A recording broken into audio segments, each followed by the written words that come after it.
Hi everyone, welcome you all in law Vita. तो ये है पहला लेक्चर हमारे यूजीसी नेट लॉ प्रिपरेशन का।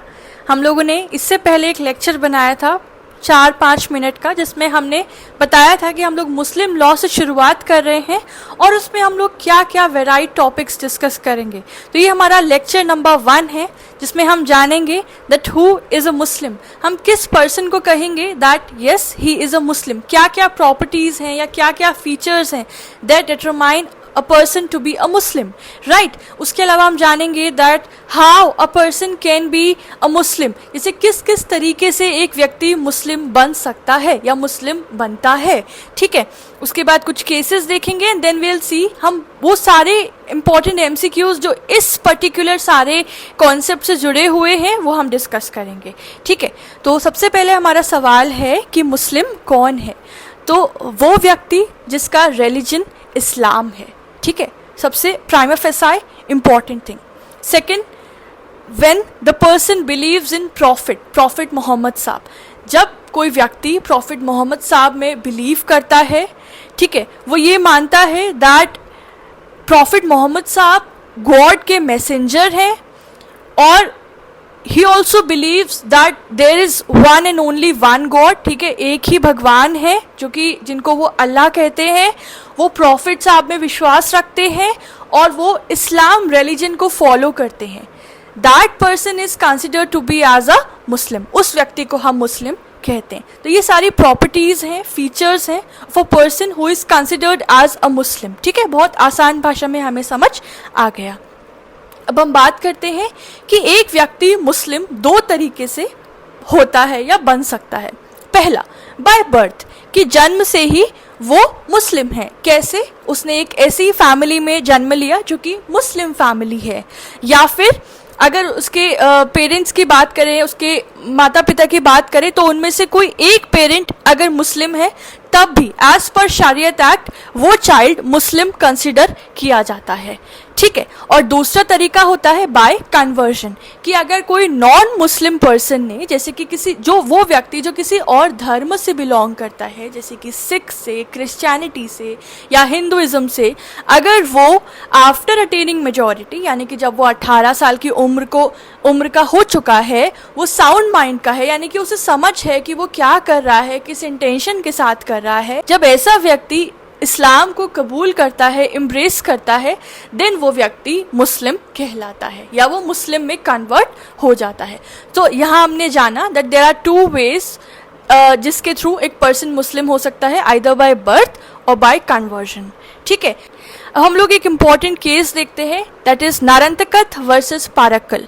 इस केस में कोर्ट ने कहा कि कोई भी व्यक्ति जो रिलीजन ऑफ इस्लाम को प्रोफेस करता है, यानी कि इस्लाम को फॉलो करता है, जो यूनिटी ऑफ गॉड में बिलीव करता है, यानी कि वननेस ऑफ गॉड में बिलीव करता है, जो मोहम्मद साहब के प्रॉफिटिक कैरेक्टर को एक्सेप्ट करता है, that person is considered as Muslim. तो ये एक बहुत इंपॉर्टेंट केस है मुस्लिम लॉ का, जिसमें कोर्ट ने इंटरप्रेट किया कि कौन व्यक्ति मुस्लिम कहलाएगा। तो नारंतकत वर्सेस पारक्कल।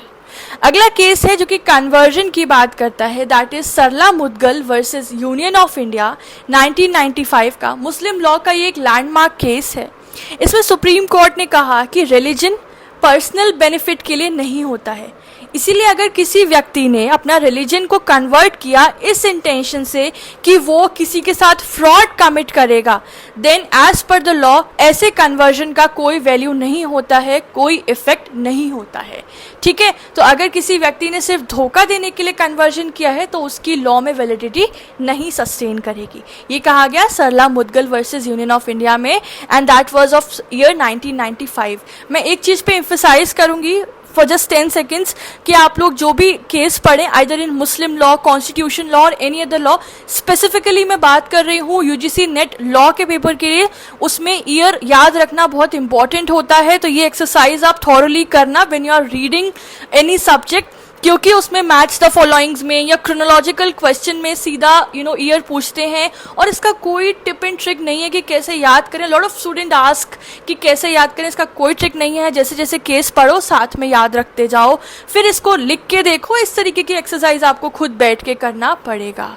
ठीक है, तो सरला मुदगल का केस 1995 का है. तो कॉन्सेप्ट हमारा यहाँ खत्म हुआ, पर बात खत्म नहीं हुई है. अब हम लोग यहाँ पर क्वेश्चंस देखेंगे जो कि बहुत ही इंपॉर्टेंट है. मुझे लगता है कॉन्सेप्ट से भी ज्यादा इंपॉर्टेंट एमसीक्यूज या क्वेश्चन प्रैक्टिस होता है. पहला क्वेश्चन ये मैं भी आप लोग के साथ साथ करूंगी.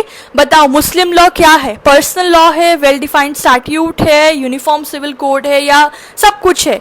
तो देखो, यूनिफॉर्म सिविल कोड नहीं है, वेल डिफाइंड स्टैट्यूट भी नहीं है. ऐसे नहीं है कि एक कोड है, एक स्टैट्यूट है जिसमें सब कुछ मुस्लिम लॉ के सारे एस्पेक्ट्स गवर्न होते हैं. नहीं, मुस्लिम लॉ एक पर्सनल लॉ है.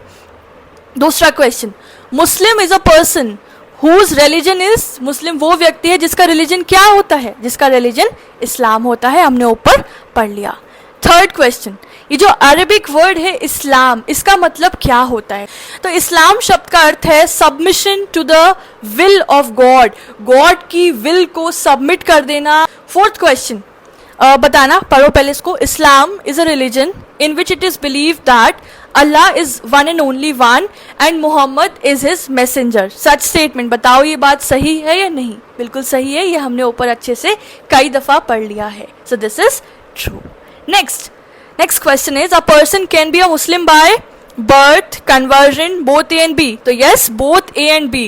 birth से भी एक व्यक्ति मुस्लिम होता है और by conversion भी एक व्यक्ति मुस्लिम होता है. नेक्स्ट, शरीयत क्या है? ये हमने ऑल्दो डिस्कस नहीं किया है, पर आपने शायद पढ़ा हो. शरीयत होता है the complete Muslim civil law. जो कंप्लीट मुस्लिम सिविल लॉ है, इसको हम एक टर्मिनोलॉजी से डिटरमाइन करते हैं, दैट इज शरीयत. आगे चल के हम लोग शरीयत एक्ट भी पढ़ेंगे तो चीजें और अच्छे से समझ आएंगी. ठीक है, तो फिलहाल के लिए आप इस चीज को याद रखना.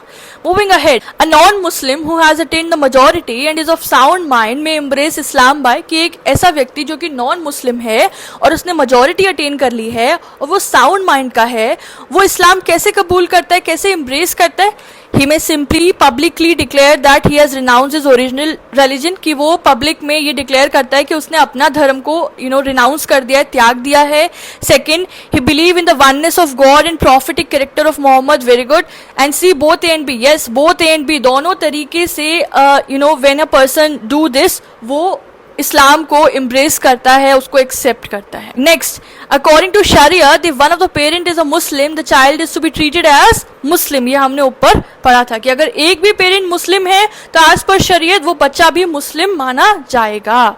ठीक है, तो भाई हो गए सारे हमारे क्वेश्चंस, और बहुत ही इजी क्वेश्चंस थे क्योंकि हमने कॉन्सेप्ट पढ़ा था. और ऐसे ही क्वेश्चन आते हैं, पता है हमें लगता है कि क्वेश्चन कहाँ से आ रहे हैं, आउट ऑफ द वर्ल्ड है, आउट ऑफ द सिलेबस है. ऐसा कुछ नहीं होता है. कॉन्सेप्ट को सही रखना है, अपने नोट्स को एप्ट बनाना है. और मैंने ये नोट्स को एप्ट कैसे बनाया? प्रीवियस ईयर क्वेश्चंस को एनालाइज करके. ये बात मैंने इंट्रोडक्टरी वीडियो में भी बोला था that previous year question is the key to clear the paper. ठीक है, तो हमें उनको अच्छे से एनालाइज करना है कि पेपर में आ क्या रहा है, जो पेपर बना रहा है वो उसका माइंडसेट क्या है. अगर हमने उसको डिकोड कर लिया ना, then it's very easy to clear the exam. So आज के लिए इतना ही. नेक्स्ट वीडियो लेक्चर में हम लोग sources and schools of Muslim law cover करेंगे and we will go on like this ahead. So thank you so much for watching. Stay tuned. Have a good day. Bye bye.